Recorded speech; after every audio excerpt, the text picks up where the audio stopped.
Good afternoon. It is Friday, July 17th, 2026. This is a regular meeting of the Commissioners of the City of Rehoboth Beach. We are live in the second floor City Hall Commissioners Room. I'd like to call this meeting to order at exactly 2:01 p.m.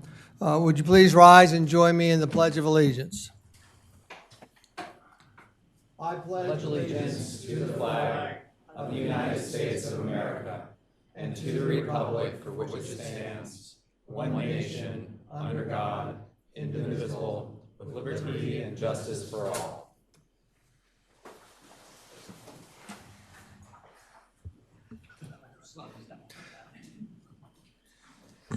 Thank you. In lieu of calling individual roll call, we'll have the record show that all the mayor and commissioners are here.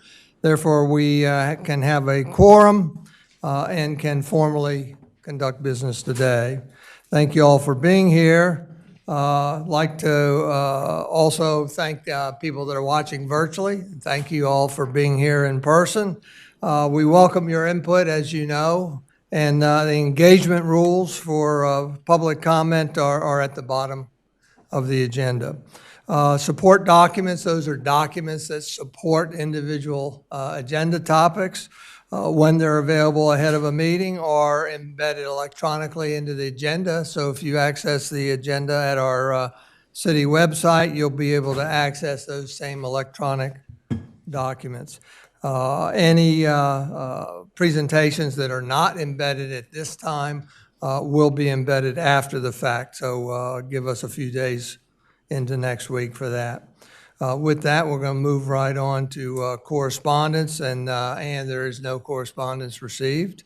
With that, we'll move on to approval of minutes. There are listed on the agenda 17 sets of minutes. We have 13 sets that are ready. So of the slate of minutes we are looking to approve tonight, we are omitting 4 sets of minutes for the regular meetings that are just not quite ready yet. Those 4 regular meeting agendas that we are omitting are February 16th, 2024, March 15th, 2024, April 19th, 2024, and August 16th, 2024. Are there any corrections to the other sets of minutes before us? If not, I would entertain a motion to approve the slate as identified in front of us. So moved. Second. We have a motion by Commissioner Patrick Gossett and a second by Commissioner Chris Galani to approve the 13 sets of minutes identified. Is there any further discussion? If not, all those in favor signify by saying aye. Aye. Aye. Those opposed, and those 13 sets of minutes are approved. Thank you very much. With that, we move on to the city manager's report. Thank you, Mr. Mayor and Commissioners. Good afternoon. It's been a busy week with Charrette Week taking place, and I want to thank everyone who's taken part. I see so many people here in the audience that spent the week with us, so I really appreciate that. It was energizing to see so many people not only show up to learn more about the issues affecting our zoning code, but also to share their thoughts, opinions, and ideas.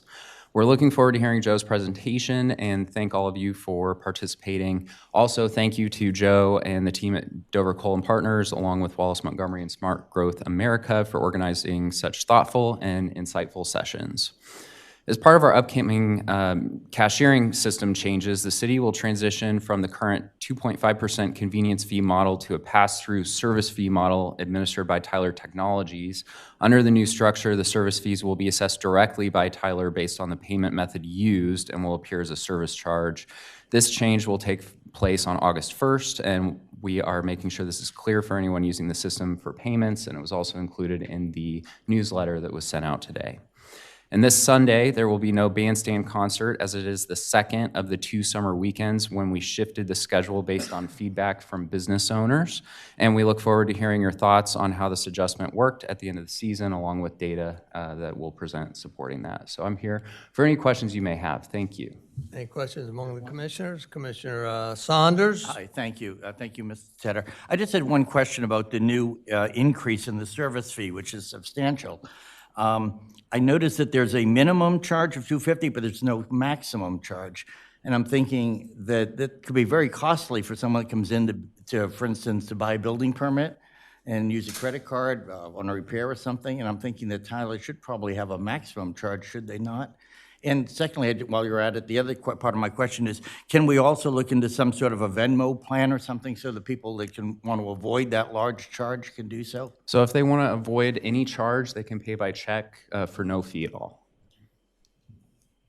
And the maximum charge?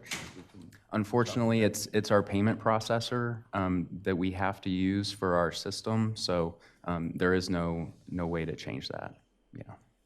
Well, hopefully then our Department of Revenue will look into that. Maybe we can find. It just seems to me if somebody wants to put $4,000 or $5,000 on a credit card, to pay another $150 or $200 is kind of high.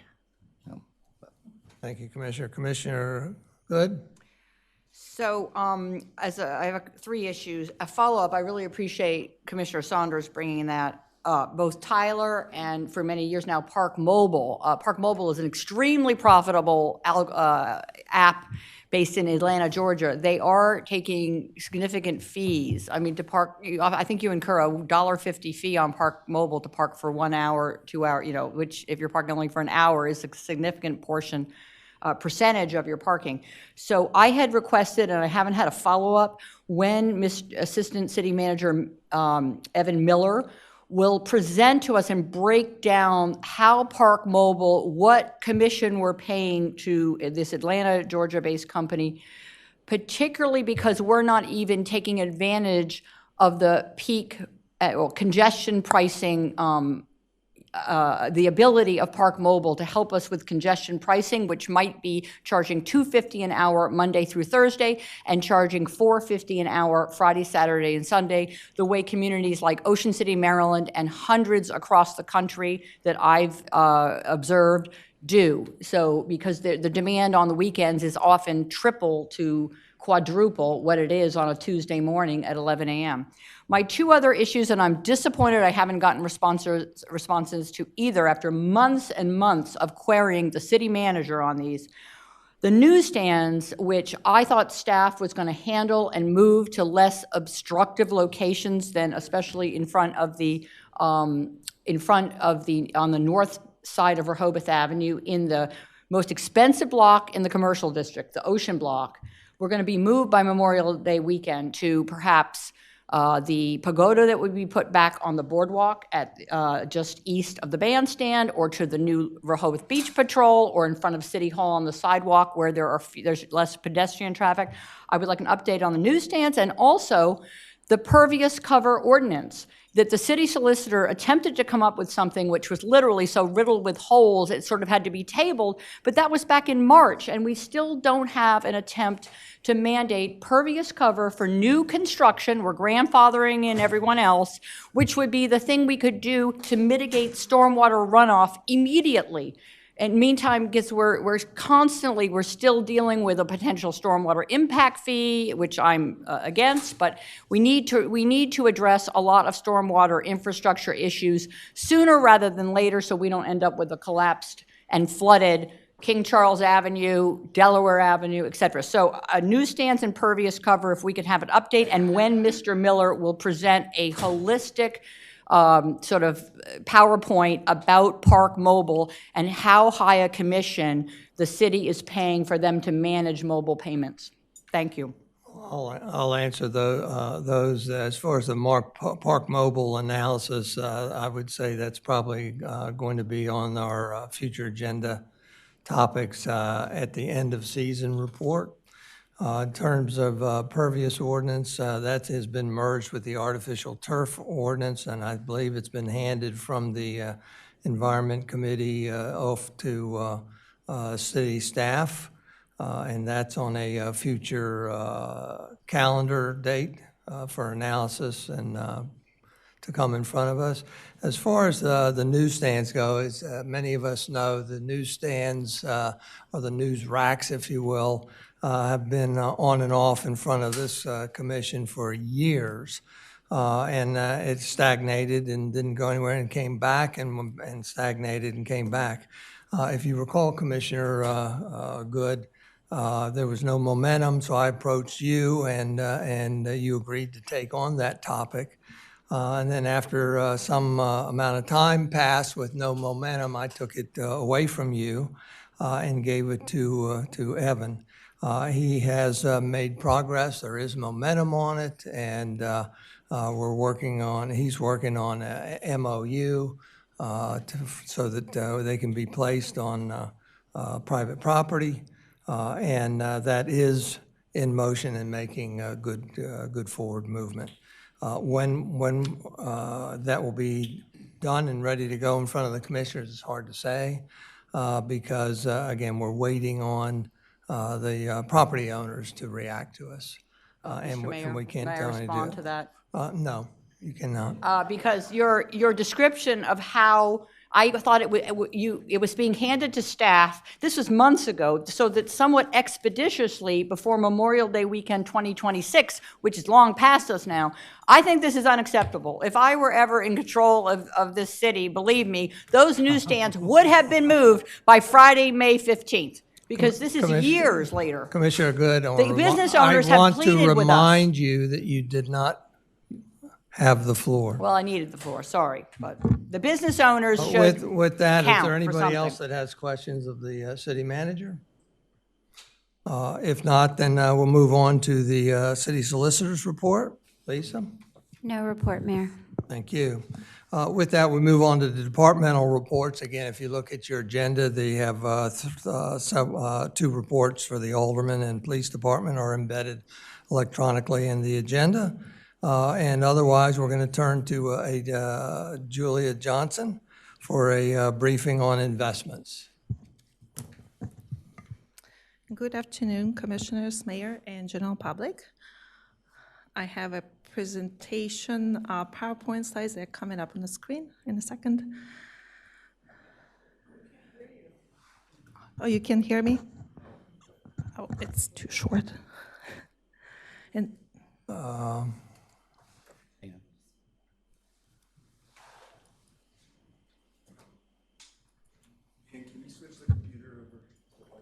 Yeah, here we go. I just got it. Oh, it's not happy. Okay, and I will be presenting investment report for the second quarter of 2026. I created a simple investment scorecard incorporating city's investment policy objectives and showing how investment portfolio aligns with established goals as of June 30th. Our investment policy prioritizes three objectives. There will be safety of principal, liquidity, and return, with safety of principal serving as a primary objective. Beginning with safety of principal, this objective was met.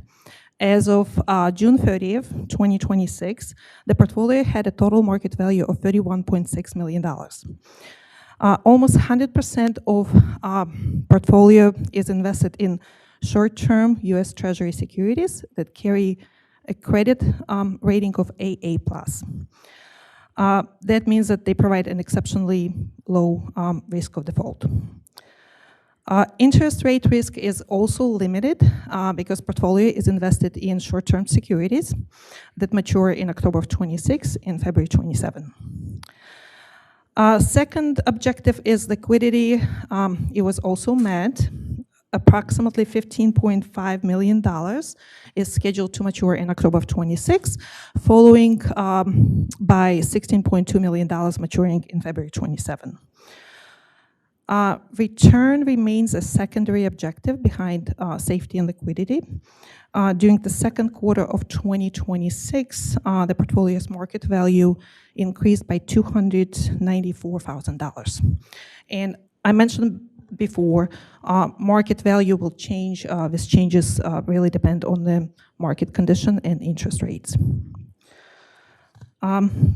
Overall, investment policy calls for safety, liquidity, and return, and all three objectives were met as of June 30th. And I'll answer any questions. Are there any questions by the commissioners? Commissioner Stewart? Thank you, Julia. So we know that there is a roughly 53 million in unassigned balances, but we've only shown, 31 and a half or whatever we've got here. So where's the rest of the money if it's not in the Treasury portfolio? Yes, the remainder of the funds is deposited in various accounts. Some of them are interest-bearing, some of them regular accounts. What's the total, around 22 million of those? Correct. Okay, thank you. Any other question by Commissioner Saunders? Question on Commissioner Stewart's comment. Are we talking about the fund balances that you'd be referring to as other monies that aren't here? And they're sizable, are they not? Correct, yes. Thank you. Thank you. Thank you, Julia. With that, next on the agenda is board and commission reports that been provided electronically, and community partner reports. That's from the Chamber of Commerce, Main Street, Public Library, and Volunteer Fire Company. Again, we thank them. They have embedded their reports electronically in the agenda. There is no old business today. New business, we go to a presentation by Dover Kohl and Partners, providing an overview of Rehoboth Beach Charrette Week, which was handled July 13th through the 17th today. And they will also talk about key preliminary takeaways related to downtown and commercial zoning updates.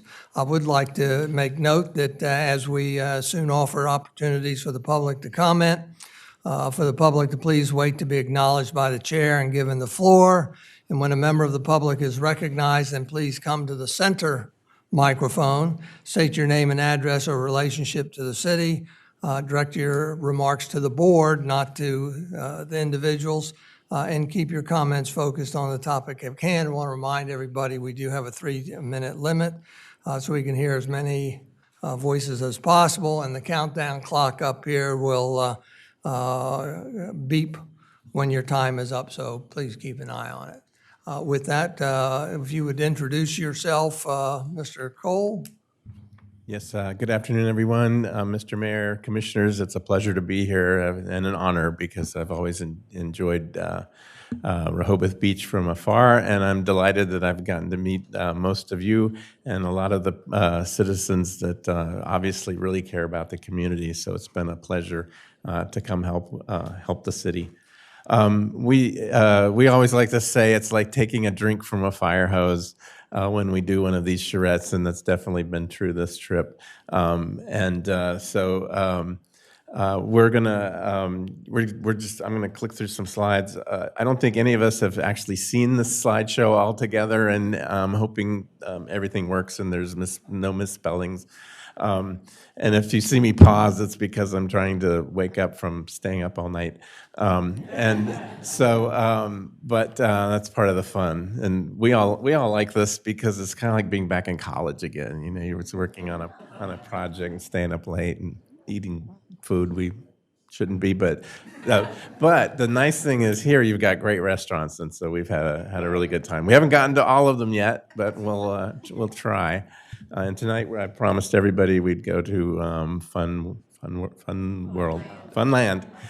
to ride some rides. So I said we can't do that before we'd have all our meetings, in case something happens, you know. So I'm going to give a little recap of the week and report back some of what we've heard. I was telling Corey, we've been processing, we have probably 11 hours of meeting notes to go through. And so thankfully AI helps consolidate some of that, but you can't really trust what AI says yet. So we've still got a lot of processing to do, but I'll show you some of the things we've got. We're going to talk about some, you know, we're working on the zoning, and we heard a lot about things that aren't necessarily zoning related. We're still summarizing those because it would be good for the leadership in the community to hear what those things are, and to report that. So we'll separate what our kind of community design and planning efforts from the things that could affect zoning. So that's to come. And then we're gonna give you some of our initial ideas on how we think we could change the zoning for the downtown. And so those will be a bit interesting. And then we've actually got, for those of you that were actually, can I get a show of hands of how many folks participated in one of the events so far? So almost everybody. So that's fantastic, and Out of town. the yeah, entire I period. understand that, and I'm sorry that you weren't able to make it. I knew it wasn't because you're not interested. We had planned the trip Suzanne, long before Suzanne. you I- arrived. Sure, Suzanne? sure. So we have a little 2-question survey that we'll hand out at the end, or get it from us, and it's really just asking of the things that you've heard us talk about. What are you most interested in or excited about? And then if we missed something that you said that you want to make sure we do, or you thought of a new idea, because these folks are coming in every day with new ideas, which is why we like to do this as a week-long activity. And you can tell us about that too. So just I wanted to put that up front because I often forget about it. So just to dive in.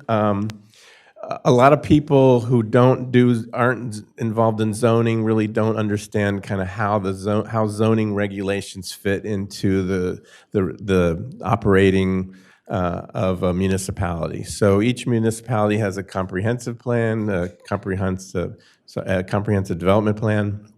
And so that's where the community with the elected officials are setting the policies for a variety of things. And so that's kind of the overarching document that helps folks make decisions when opportunities come up, whether they're good or bad for the community. So, and it touches on education to the building, to the form of the built city.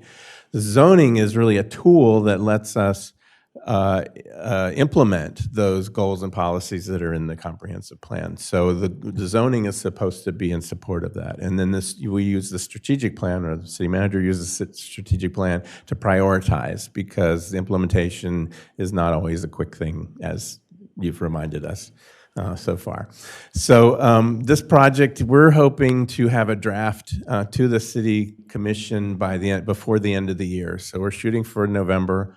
We assume that we're after, what happens after today is we go work up a draft, and you're going to shoot holes in our draft for sure. So we like to remind people that zoning codes are like a new computer program, and so there's always bugs to be worked out. And even after it's adopted, we expect that there will need to be tweaks and adjustments after real applications come in. And so then we're thinking there's a second draft.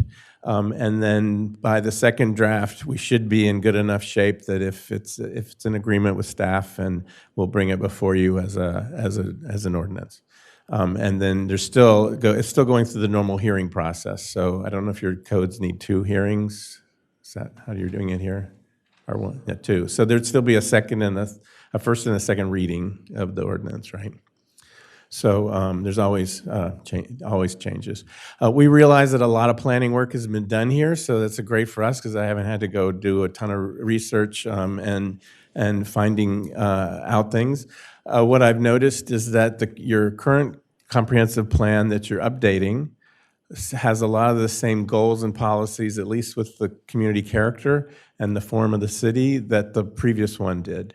And so that tells me not that your consultants are just repeating back what they saw before, but in fact the community actually knows what it wants, and it's been clear. But it's then also an indication that perhaps they're not getting what they want if it still hasn't been implementation. So that's the clue.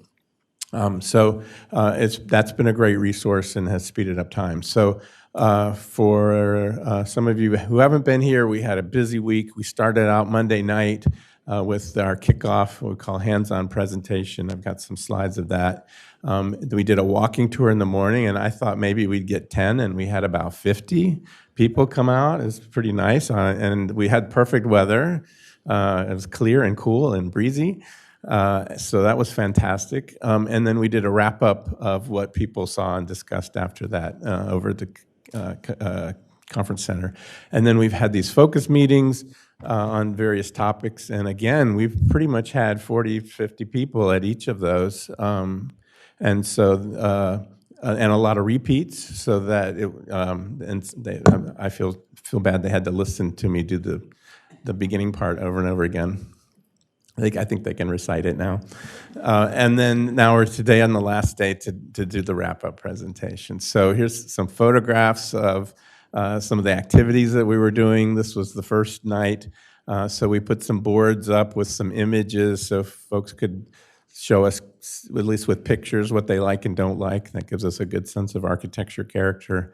We broke into in tables and drew on the maps and marked things up. And then each table had about 7, 8 people to it. And they then selected a spokesperson to come up and tell the larger group the bigger ideas. So that was fantastic. Here's some photos from the walking tour where we got around different spots, and we're even commenting on the architecture of the proposed hotel over there north of Rehoboth on the boardwalk. And then all of the meetings were held in the conference center. So we thought, normally for these focus meetings, we get 10, 12, 15 people, and we kept adding tables to the conference, and then ended up with a big donut shaped table, which tended to work a little bit better. So that was fun. And then again, we had people dropping in throughout the week, and either for the meetings or during our open hours, had a few people come in and talk one-on-one. But it was just, the turnout's been great.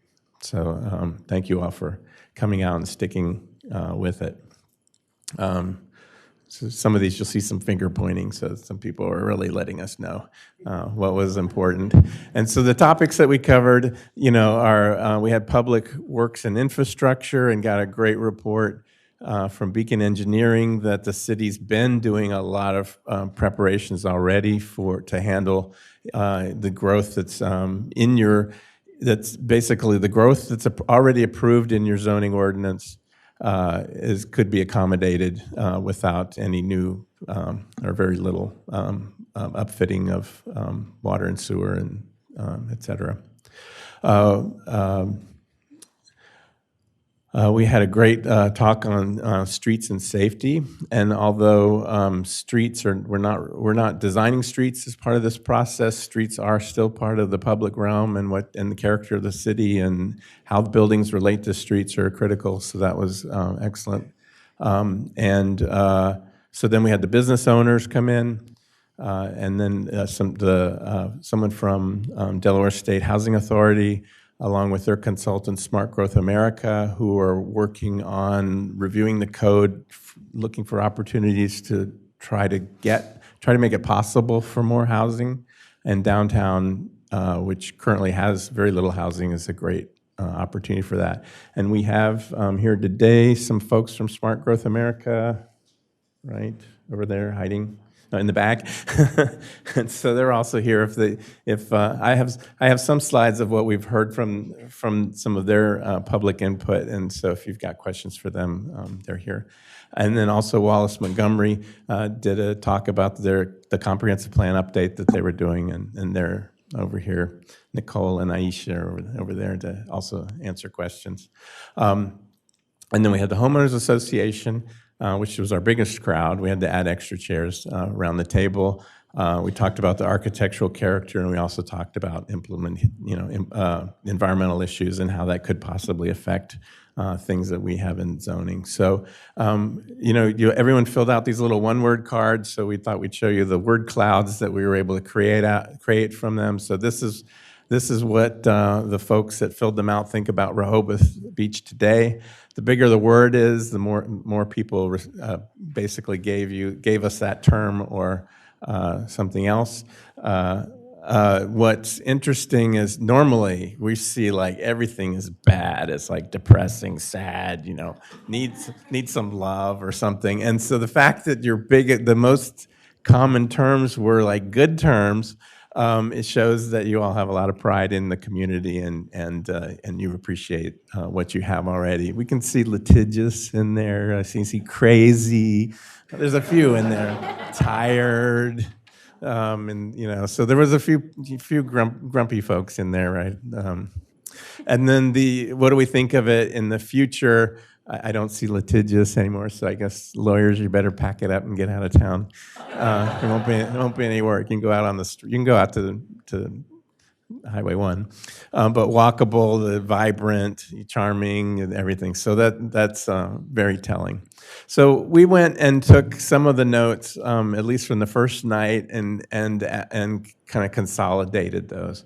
And so again, these are basically kind of the theme, I would say, the themes that we were hearing. So there was, everyone seems to feel that there is some revitalization that needs to take place in downtown. I look at Rehoboth Avenue, at least on this trip. My previous trips, it was a little bit colder, but the amount of vibrancy in here, I'd say you have a very vibrant town, and so. It isn't. Some of the buildings are aging. It's logical. Some of them are reaching the point where somebody's going to come in and start making changes, and so what better thing to do to have the zoning code ready for when that starts to become more urgent. A lot of concern, of course, over parking, and are there ways that we can handle cars and get people into the area and make sure that it's more of a destination, a park once environment. So you come, park your car, and you can walk or use transit. And again, a lot of talk about workforce housing. The business owners are just struggling to get employees. They're actually paying for Uber rides for some of their employees to get to work, or they're buying parking passes for them. And even they're saying, we'd rather have the parking passes for our patrons than taking up the spaces for our own employees. So definitely an area of need. Oh, and also Wilmington and Baltimore avenues. Nobody said they really liked those two streets in their current condition, and so the need. So we had these boards with, like I said, with the red dots and the green dots, and then we added up how many dots we got for each of the images here. I'm not going to go through these because you can. I'm assuming this show will be online, so you can go back later and take a look at some of these things. But there's a couple that we just pulled out to notice. So red means they don't like it, green means they like it. And so these two buildings are, again, similar in land use and density, but obviously the more coastal, lighter area building is more attractive to the folks here than more the traditional Main Street building that you might see in another older city. We thought this one was funny. The complete opposites. That one kind of hotel is loved more than the other, and then this one, I'm assuming because the one on the building on the right is taller than 42 feet, and it's kind of bulky, and even at street level, it looks like they've got some doors and windows, but you don't have the lively character that you have in the smaller, more porous kind of building. This one surprised us, and we're not really sure why. The current building you already have here on the boardwalk rated so low, but we don't have to discuss it now. You can tell me later. Any images that showed people and tables and dining near water obviously is liked. So we need buildings that have, upper level terraces with outdoor dining. I would assume would be the mission of that. And then we took the two of your local passages, and then and compared those. And so it's kind of easy to say, well, one has kind of consistent architecture through its length and it's kind of blocked, and the other one has more detailing and intricate design details. So you can see that. I think it's really telling that Rehoboth Avenue got this kind of response. And, you don't see this when you're on the sidewalk, but when you're up on an upper level, you can see that it's a parking mess. So, and then the other one is actually, Broad Street in Savannah, Georgia, I believe. And so You know, the trees are actually about the same size, I guess. So I think maybe I know the streetscape's about 15 years old. It surprises me that the trees are so small. And so I think it's because they don't have enough the roots don't have enough oxygen. And so I offered, I don't know that I could do it either. Maybe we can have a strongman competition and get a sledgehammer out there and get local folks, actually, Smart Growth America went to the boardwalk and we're interviewing folks. And I think there's some guys out there with the muscles that they could show off and break up some of this concrete and get some space for the tree roots. We also took pictures of all the elevations of the stores on Rehoboth Avenue and asked people to mark things up. And so, in there we see some good comments. We see competing comments in there. But we've got. Do we still have these boards up in the? So they're out in the hallway or downstairs hallway. So when you all are leaving, or if any of you want to go peruse them, if you didn't have a chance before, it's kind of interesting. There was one we were looking at here, and so it was basically mostly complaints about this building needing more maintenance, and one says having moderately priced housing above the one-story shops would be nice. I'm going to now go into some of what our thinking is about zoning and whatnot. So taking that note a little step further, we approach zoning as a design exercise, and especially it's important in an older city where you've got historic examples. People already have a character that they like. It's different than if you're taking a more modern city that doesn't have much history or character, which many don't, and you don't have a constituency that cares as much. So we try to make the rules give us what we want to see, and the way planning has been working, it's really all about land use, and we think it's about design. So for example, Alexandria, Virginia probably was the first town in 16 whatever to create a form-based code, and they said public buildings like churches must have a gable that faces the street, and all the other buildings have to have the roof slope towards the street, and the buildings have to be close to the sidewalk. And so what that does is it's a physical design feature that you automatically know which buildings are important because the triangle of the gable is facing outward and everything else is at an angle. Very simple rule. They didn't talk about land use. Well, I guess they did if they mentioned civic use, but they weren't that particular. It wasn't and they addressed setbacks. They didn't have a setback. They had a build-to line.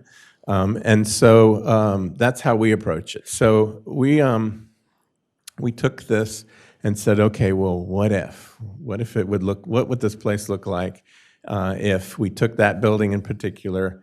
Let's say it's near its end of its lifespan, and someone wants to come in, or the owners want to come in and make a change. So we're looking at the historic examples to see, okay, what would a 4-story building, since you could do 4 stories, look like if we kind of work off of the historic character. So we'll go into this a little bit more. So the reason we do this is that conventional zoning, if it's only about land use and setbacks and building height, you really don't have any predictability. So the image, these guys have seen this a million times already.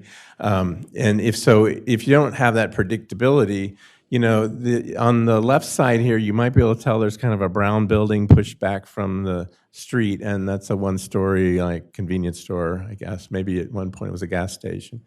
But it has the same commercial zoning that the 2-story building that's made out of brick. And so if you have a main street lined with buildings that come up to the sidewalk and have windows that add a little more safety for the pedestrian on the street, that sets a completely different character. So what we want to do is make sure we get to the safe, walkable, interesting place. And so we shift the balance of the rules. So the zoning code you have right now is all about use. So it depends on what use you're putting in, planning to put in a building, or what kind you have, and then the rules are all tied to it. Where we're more interested in the form of the building, because we know in older cities, buildings change. If the building is nice and worthy of saving, many of which you have already, and we know already they've been changing use over time. So it's that simple. We also like to actually zoom in on areas. So the colored blobs up here are, if you can recognize the aerial photo and the plan of Rehoboth Beach, those are all the commercially zoned properties. And although this is, see the word draft? It's draft. This is our first take on just simply when we walked around with you guys and walked around by ourselves, and we're really kind of taking the place in, that, the boardwalk is one environment, and it's not exactly the same as Rehoboth Avenue. And Wilmington and Baltimore are definitely a different kind of environment or place than Rehoboth Avenue. And so, and then the green areas in the middle, it makes most cities have their city hall and the police department or the fire department and any kind of churches or public spaces as a civic use. It's kind of strange that you have, when you wanted to add on and modify the city hall, you had to use the commercial zoning to kind of meet the standards, right? So we think that civic buildings should have their own set of rules, and there should be more lenient, because those are the buildings you want to be special and signature buildings. And then because of the civic buildings in the middle, it really kind of divides Rehoboth Avenue into two parts, and just the feel of the place west of City Hall starts to get a little more airy. The buildings are a little more spaced apart. It just feels like a different place. So that's the idea that we're starting with. And as we actually go into it and start writing rules, we might find that, the only difference is, there's an existing building, there's some existing buildings that are set back a little bit further, and we want to turn that into a rule or something. So there might be plenty of reasons to not. So I'm actually going to ask Harrison Bluestein from my office to explain. So we sent him out to go through and say why these areas seemed a little bit different.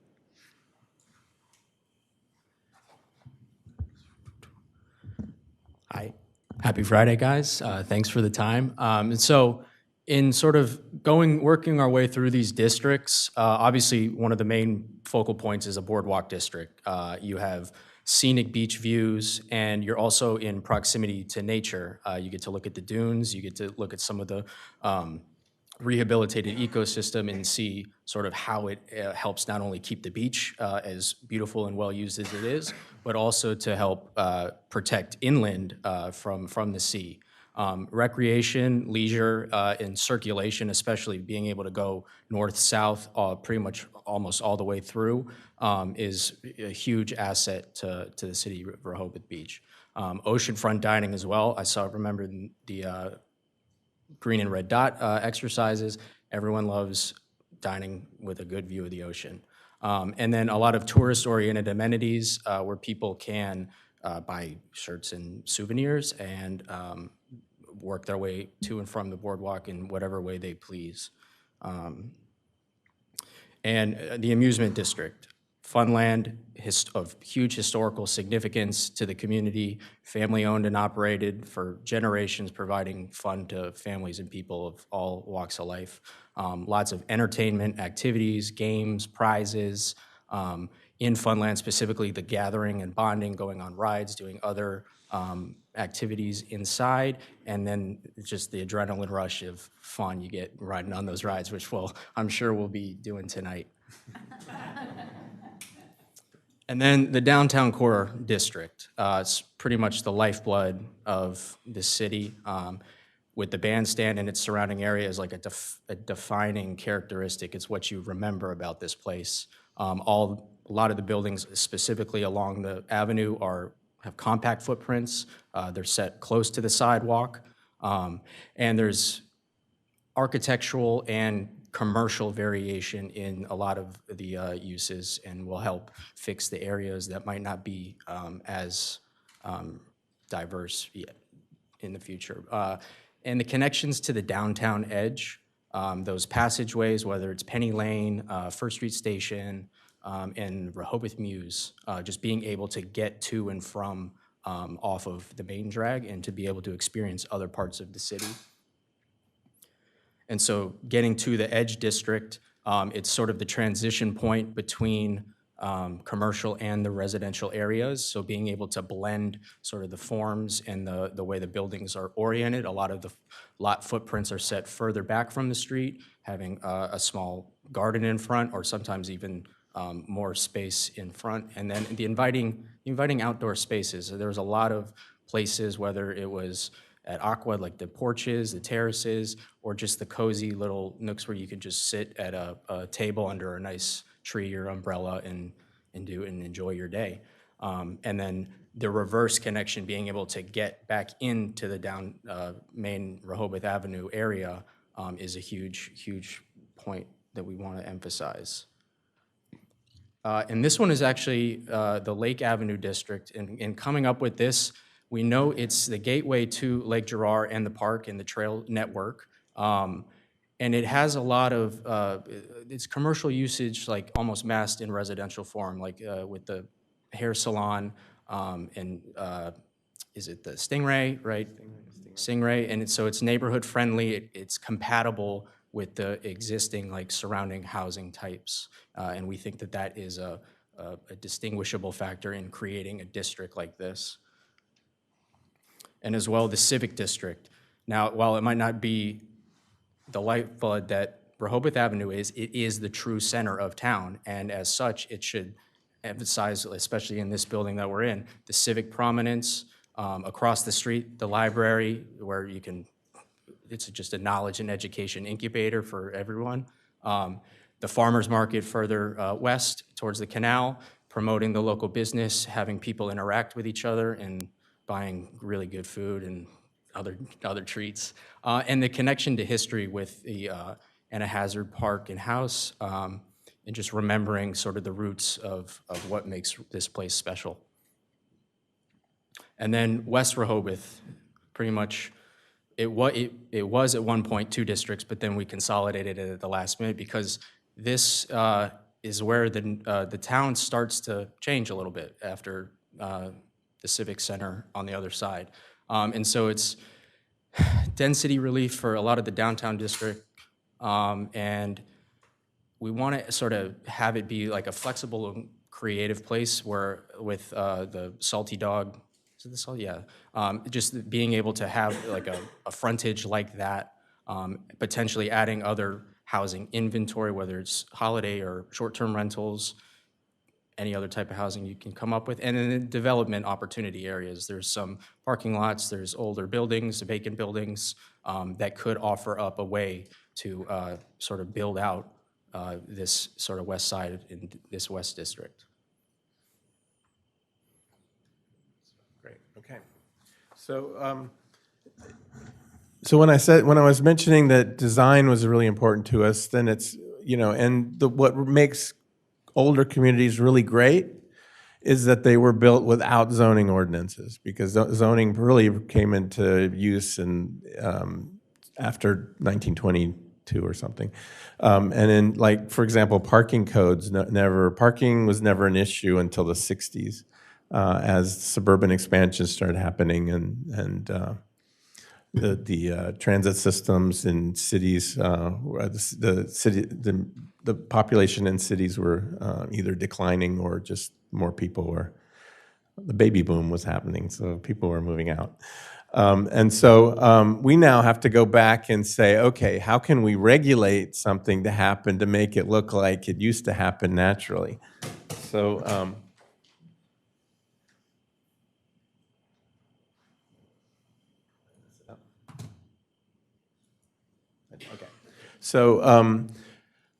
So so we started to see, and we noticed that with Rehoboth, you have a main street that really mostly was residential, and then parts of it were built. Some of the houses were torn down, and normal kind of shop fronts popped in.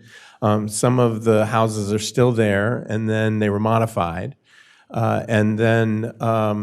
We noticed that a lot of buildings were torn down in order to make parking lots. And there was a lot of discussion this week about, what makes a place, and having big parking lots in the middle of the place kind of detracts from it. So we went, actually it was Harrison that went block by block to basically modify it, or to identify or catalog the conditions. And so what we found were that there was basically 4 types of situations. So there's what we're calling the no yard, which means the building was built right up to the property line at the edge of the sidewalk, or a couple feet in perhaps. But generally, in that case, they'll have, maybe they have some flowers outside in a potted plants or out front. They'll often have more concrete or pavement that comes to the front door. So it's really more the classic storefront. And then what we're calling the shallow yard, which means there's a little bit more space between the sidewalk and the front plane of the building or the entrance. So those might be they might have texture and patterns, they might be landscaped, it might be a combination of both. And then we have what we're calling the garden yard. And I think normally I'd call it the front yard, but we're also trying to call these things frontage type, so I don't want to say front yard, frontage type. And so the garden yard is really where the house is set, or the building is set. I say house because that's the building type I think of. That the building is set further back, and so sometimes those are, like the post office would be one of those, right? Because it's set back from the street further. But where Aqua is, they've used basically the front yard as a garden for outdoor dining.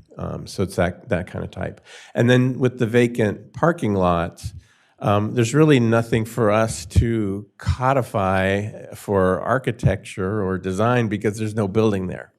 And you already have in the code a requirement to screen parking lots. I don't know if it applies to vacant lots too. But so we just pull that up because that's also one of the conditions we have. So just again, to kind of pull that, we did that block by block. And we did, and I'm not going to pull these up, but if you want to look at them online afterwards, and when you look at the show, I've got them in here for that purpose. And please tell us if we got something wrong. So this is the same idea with these 4 types. So the idea is, so we have to kind of define those for the purpose of the code. And so what we're saying is a no yard is kind of 0 to 5 feet. A shallow yard is when the building is sitting somewhere between 5 and 12 feet. A garden yard is when the building is sitting 12 feet or further back. And so we're trying to say, let's not do, if we're going to do that new, let's not do it any further back than 25 feet. And then, the vacant lots, you would need a landscape buffer or a street wall. So the idea is that if you are an applicant, you have to come in and say, maybe it's based on your site plan or what your intention is, but you have to basically state in your site plan, this is a no yard plan, or this is a garden yard plan, and then we can judge if it really is based on this criteria. And the reason we do that is that, so here's another diagram of those. So you can see how they kind of position. It's the same thing. Same thing as the other numbers. But what we've noticed about, depending on whether just the existing buildings is a shallow yard or a no yard, is that there's certain architectural details that appear on those buildings, and they're not always consistent. So the idea is by being able to say, I have a no yard building in my drawing, or I have a shallow yard, is that then we can say these architectural features are required, or you have to do at least one of these, so that we can build in some variety. And then for each of those, we would have rules. So if you're going to do a porch, there's certain standards you have to do to meet a porch. For a storefront, there's a certain standards if you're going to do what we call a gallery, and I'll show you some of that. And so that way, this combination, and the other thing we were thinking is that if you've got a really long property, so let's say you have 150 feet or 200 feet of frontage, then we might put in a rule that says, okay, every 100 feet, you have to change the frontage type. And then that way we don't end up with these huge long facades, which we can, you know the ones that we already have. There's plenty of places people wrote boring on some of the facade on the drawings we had outside. So that's again, even if it's a bigger project, that we can kind of force it to the scale that matches Rehoboth. And so for a lot of these things that involve the shape of buildings and the form of buildings, we're looking at the architectural design manual that you already have. We love it. The folks working on that did a lot of research. And for residential architecture, it is really good.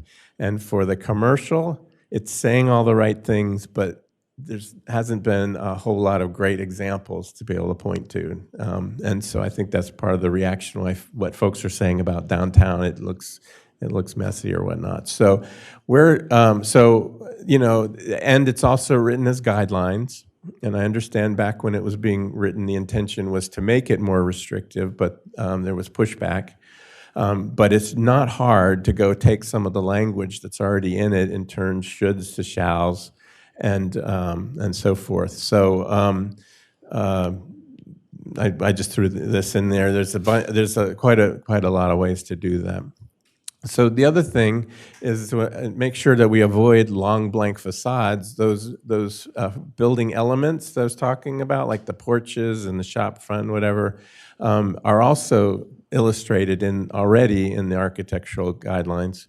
And so it's so instead of saying that the following might be considered or should be considered in the design of your project is real soft, right? What we're suggesting is we say you have to do one of these. You can pick which one you want to do, but you're going to have to do one of these. And so we took the variety that came out of those, so like the porticos and the awnings and the overhangs, we can see in the manual.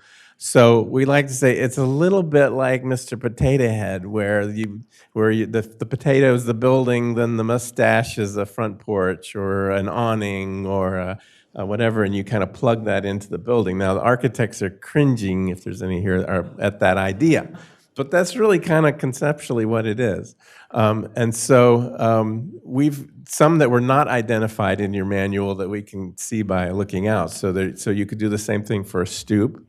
And of course, anything that raises the finished floor does need to meet ADA requirements. So a stoop and or any stairs, even a porch, will still have to incorporate ramps to make it compliant with federal regulations. And so the porch, the terrace. So some of these you've already got here. The gallery is basically a two-story porch, but the ground level is at sidewalk level. So we see these in places like New Orleans or Ybor City, Tampa, and no doubt a few other places. So we thought that would be good, again, with this idea of having a second floor balcony, certainly along the boardwalk. And then the other thing that, so the forecourt is also something, courtyards, we could plug in as a requirement. Very rarely do architectural codes talk about the upper floors. They might talk about roofs. And so we could also address balconies. So you can have recessed balconies or projecting balconies like above the dunes there. Yeah, so if above the dunes had their deck there, their balconies extend out a little bit further, and it had columns that came down on the boardwalk, which I don't know that they could actually do, then that would be a gallery. So it's all kind of a little flexible based on the regulations. And so, the storefronts can have rules in the promenade. So what I was saying is each of those, so all those that menu of items, then what we do is we apply rules to them. So like I said, no, we don't want to see somebody build a porch that's 2 feet deep. And, you know, surprisingly, developers do that in the suburbs. Because when you take a picture from the front, it looks great, but you can't sit on it. So we would want to make sure all of these features are functional and normal sized. And often we measure them from existing buildings in the neighborhood. And so like a front porch, you know, so awnings, we would describe how far the awning comes out, et cetera. So that's what we're doing. So back to this image. Natalie? I'm going to let Natalie talk about this. So Natalie went and took that rendering that I showed you earlier, and so she went and looked at, okay, what if these buildings change, the building elements change from building to building, just to show you that there's a lot of flexibility in how they could be designed. So it's a quick sequence. Yes, as Joe was mentioning, this sequence looked at those different building elements. And if you were to do those different types of building elements along this street, in the case that we were looking at before, what would the feel be of Rehoboth Beach, Rehoboth Avenue? So you would take this building, and this is really looking at that gallery idea. So having those columns come all the way to ground, such as a porch situation, but without these steps going up, this is what it would feel like along that street. Then another option is to not have those columns go all the way down, and you have just a pure balcony. And that's what it would look like. You would have this feel, similar to what you have above the dunes. And then if you had just an awning feature or no real building element, but you brought the building all the way up to the property line, you could have this sort of feel with these awnings. So the idea is that even though they're all set within the same area and have the same zoning spot on the larger map that we were looking at before, each building would have a bit of a different character and look to it because of these different building elements that you could add on. And then we'll take a look at the heights. So do you want to keep going? But we're going to keep looking at these different render options with the heights. I'll let him talk about it. Yeah, everything's work in progress. So we thought we'd talk a little bit about heights and parking, because I think that's a big issue that we heard a lot about. Yesterday we were asked, are these buildings at 42 feet? And in our world it is, but maybe not in yours. But the idea was to show this to see if you liked it. So what we were actually thinking as maybe a change to the code is to keep the 42-foot rule, but instead of measuring it to the top of the ridge, you measure it to the midline of the roof, so halfway between the eave and the ridge. And the reason we do this is that we're looking at these old historic photographs, and we're seeing a lot of up and down on the skyline. And so in any place that has a fixed amount of feet to build to generally yields a constant dimension there. And so also, I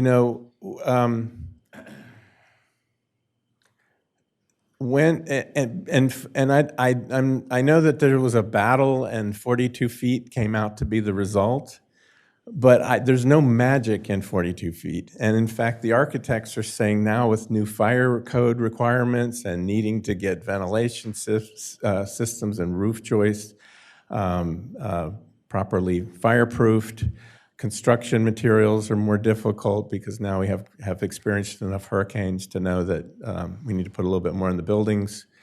A few feet, and so I'm not suggesting that we up the height to 5 stories. I'm still saying it's 4 stories. But if we did it by the mean level of the roof, then some roofs will be a couple feet higher and some will be a couple feet lower. And we're not changing the number of people because we're not changing the number of floors that would be allowed. We're not changing the amount of square footage that would be in a storefront. And yet the roofs are, and we could still put a maximum cap on it, but I'm not quite sure 42 feet is the number, and so maybe it's 45 feet. I know the code used to be 50 feet. The old Carlton Hotel, we measured at 47 feet.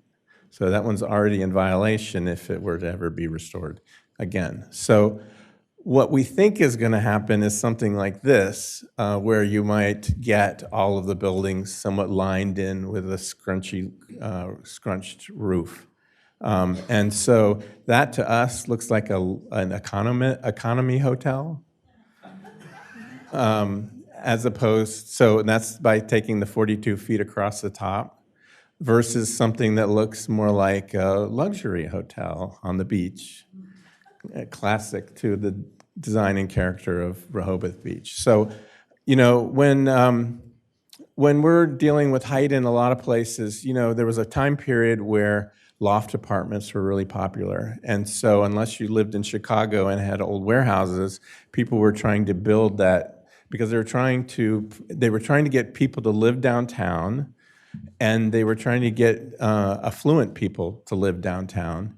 And so they were building these luxury apartments. And so the cool idea we learned from Europe is that they would regulate height by story. So they'd say how many stories you want, and then they'd say the story can be between 8 feet and 14 feet. And 14 feet, so you can't actually squeeze an extra floor in there. Maybe you could do a mezzanine. And if you're going to allow mezzanines, then you'd put a limit on how much square footage of that, you know, floor plate could be mezzanine. So there's a way to control that.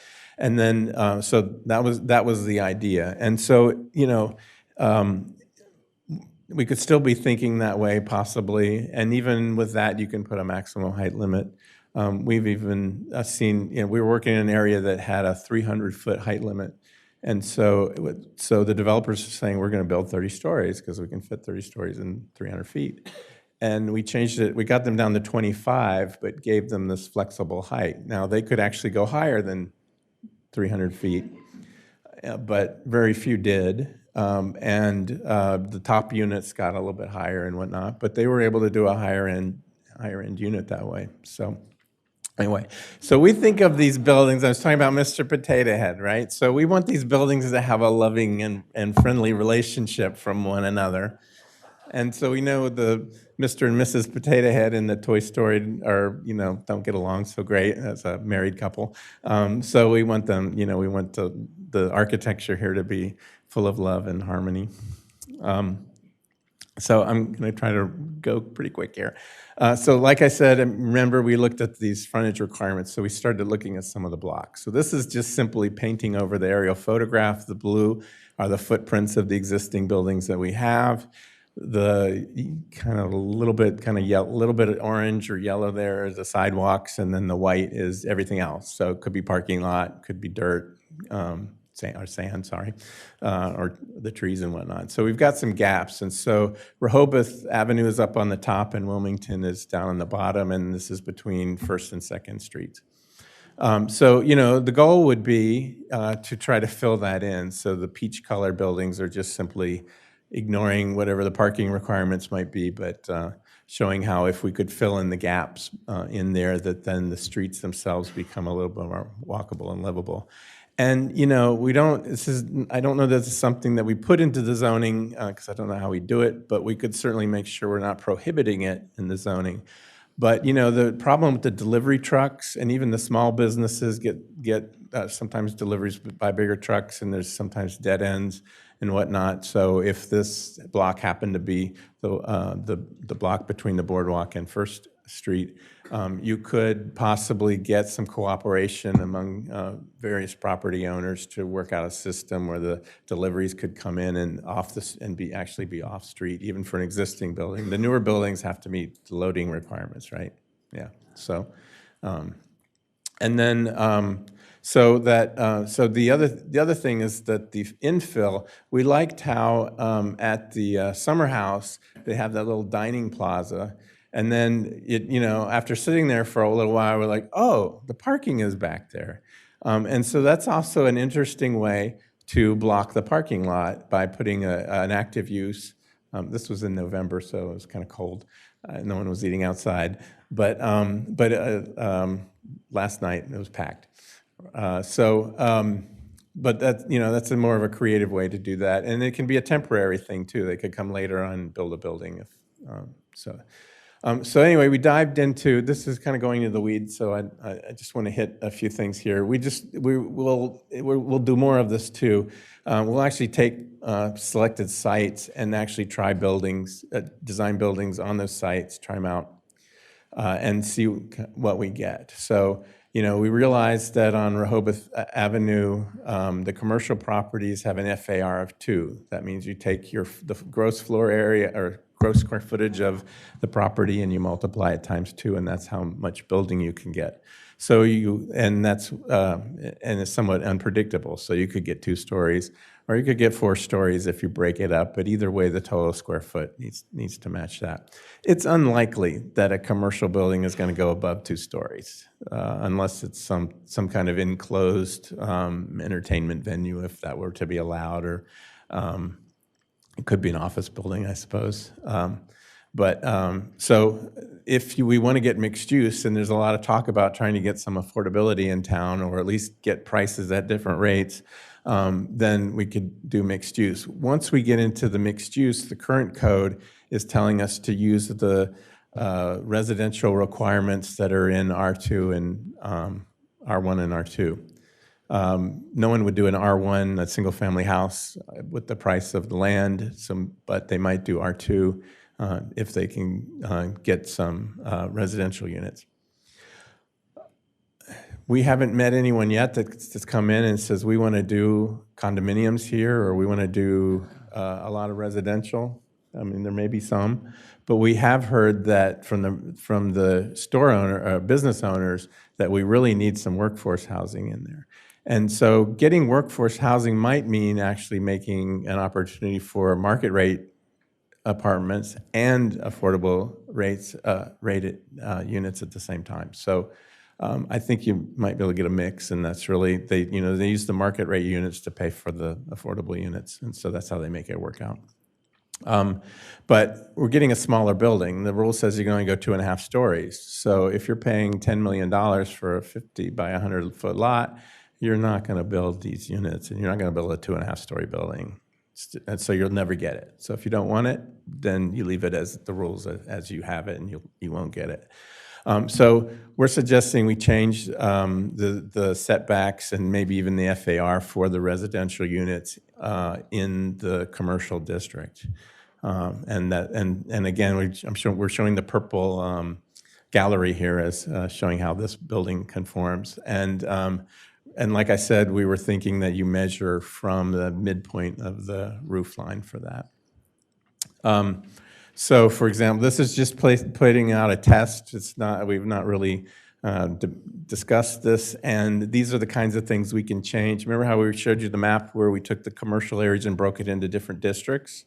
So maybe these rules apply in one part at one district, so maybe in the boardwalk, but not on the part of Rehoboth Avenue that's further west. So, but one idea came because we think, so for the existing regulations for mixed use is, and the reason why we're not getting it is that you have to provide 2 spaces per dwelling unit.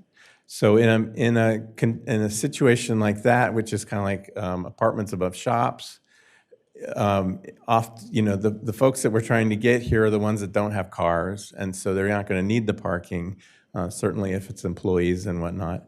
So we think that parking requirement's a bit high. And currently, if you've got a commercial use, then you don't have any spaces required for that. So we think that maybe we could do it across the board, or we could do it selectively. So we're at least thinking the minimum to do would to say, if you've got a lot that's 50 feet or less wide, there's no parking requirement for residential use. The most use spaces that you'll get out of a 50-foot lot is 6 or 7. And so that would mean you could add 3 units to the top. You always hear developers talk, it doesn't pencil out, or it pencils out.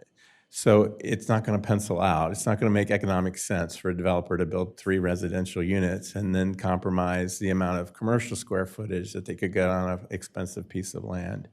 But if that business owner could, say it's a restaurant, make a nice apartment for the chef that they're trying to attract to move here from Italy, or someone who employs a lot of retail folks that could put their employees up in there. They could put the units up. They're already not driving, so they don't need the parking.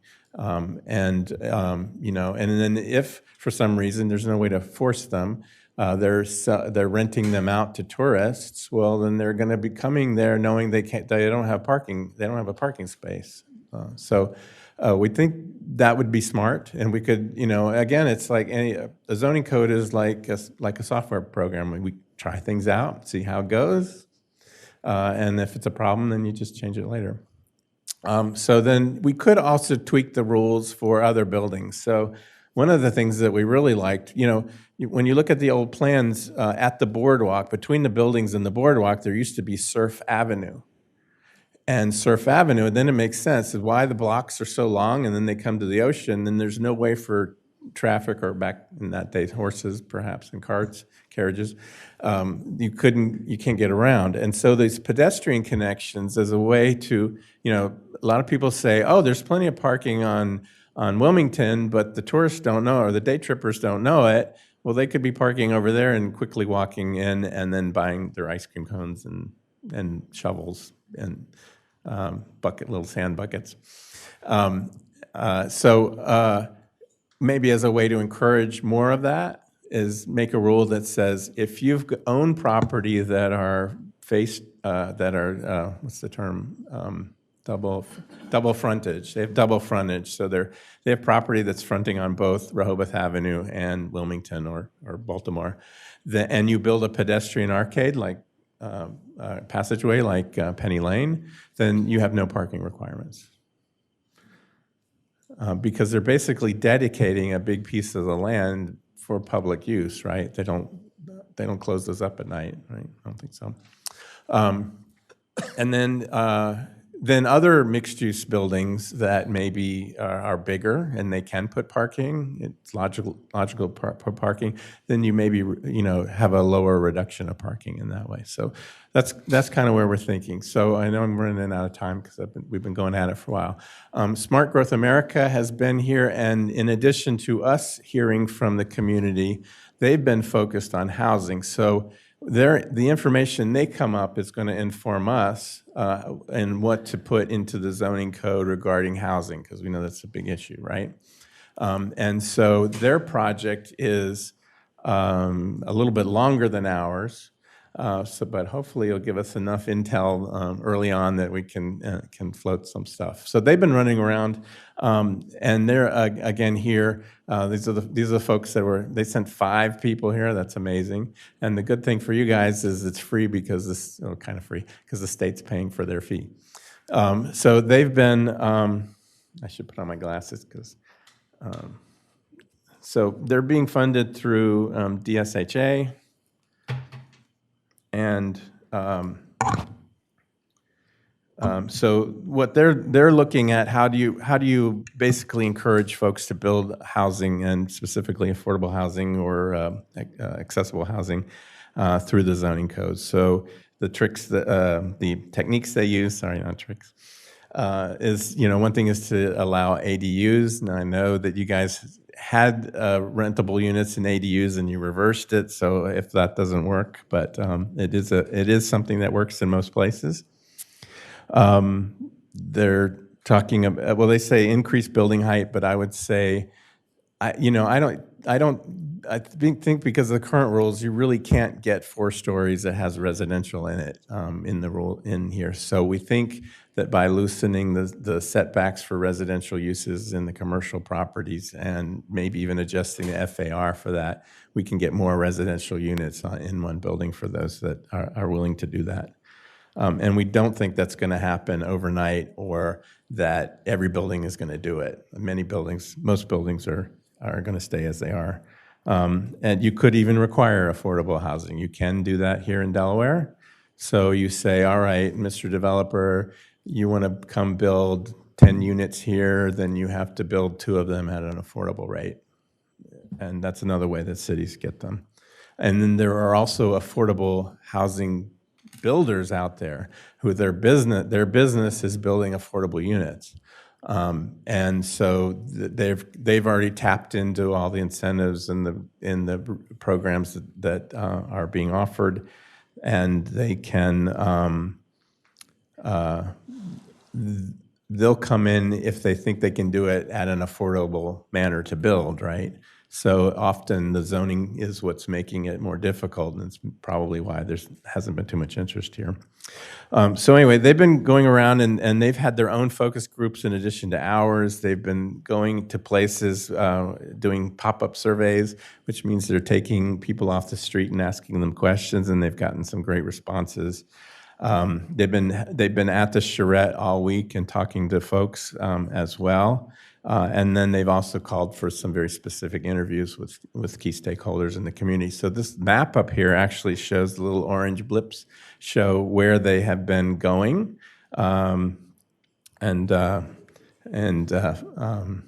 Anyway, so they've been hitting different places and getting different responses. So far, they've had about 109 responses from the survey that they've been handing out. So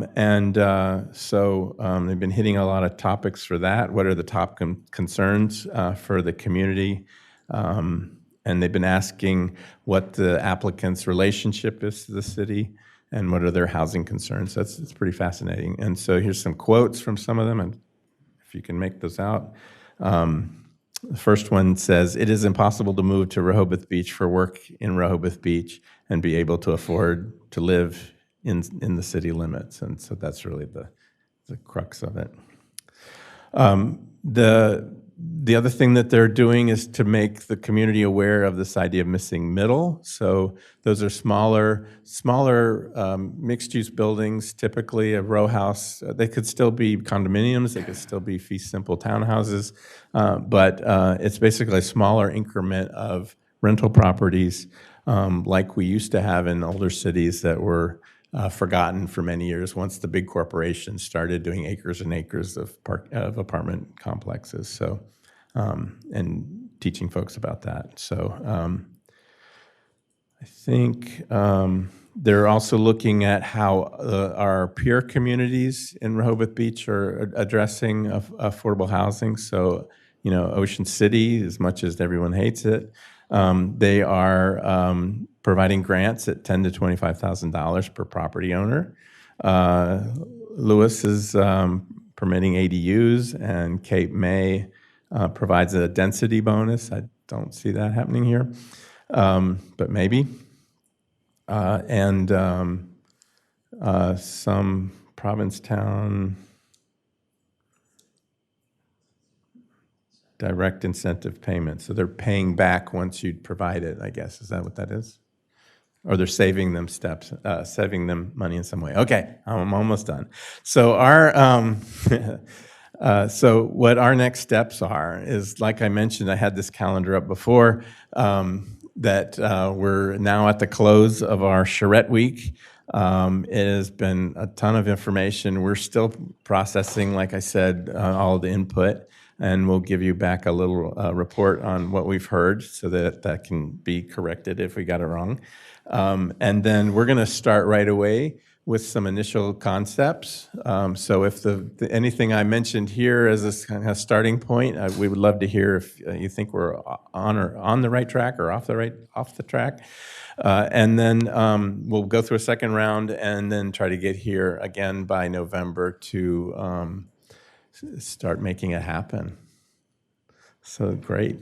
So thank you, guys. Joe, thank you very much. Obviously, this is a work in progress. No finite conclusions have been presented yet. correct, You yes. gave us the timeline there. We appreciate that. What I want to do next is offer opportunities to comment or ask questions by the commissioners.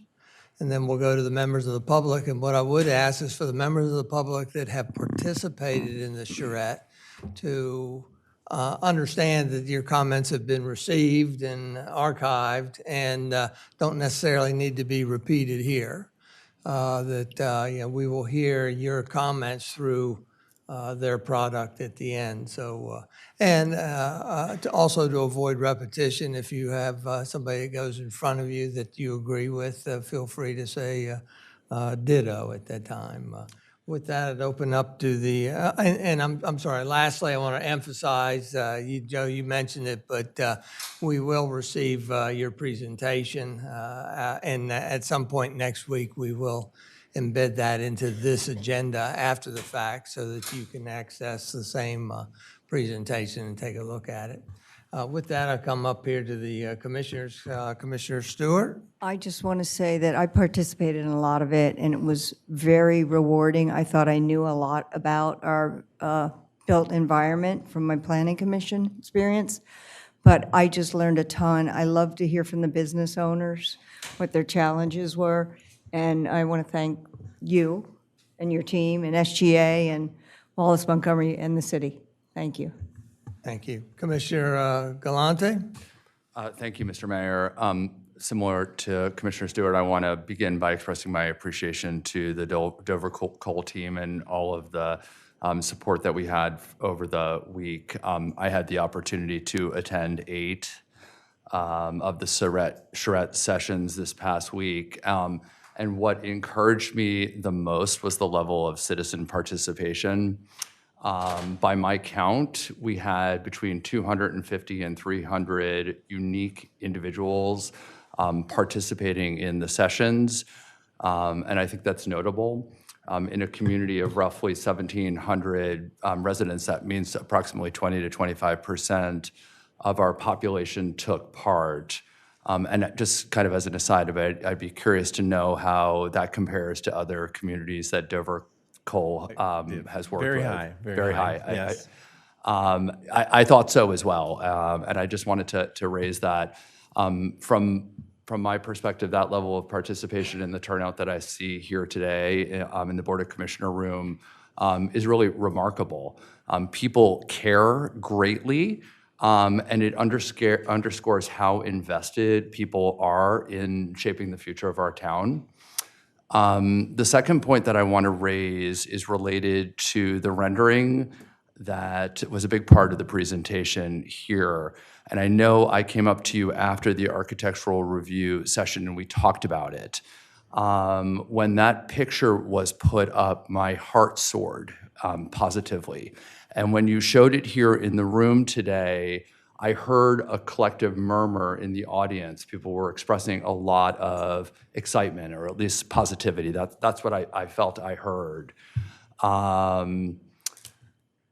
That image, to me, captures a sense of place. It is warm, it is walkable, it is human-scaled. It aligns with what so many of us hope for our downtown. My question is how do we get there, right? And we heard a lot about the proposed zoning changes, and a big part of that obviously is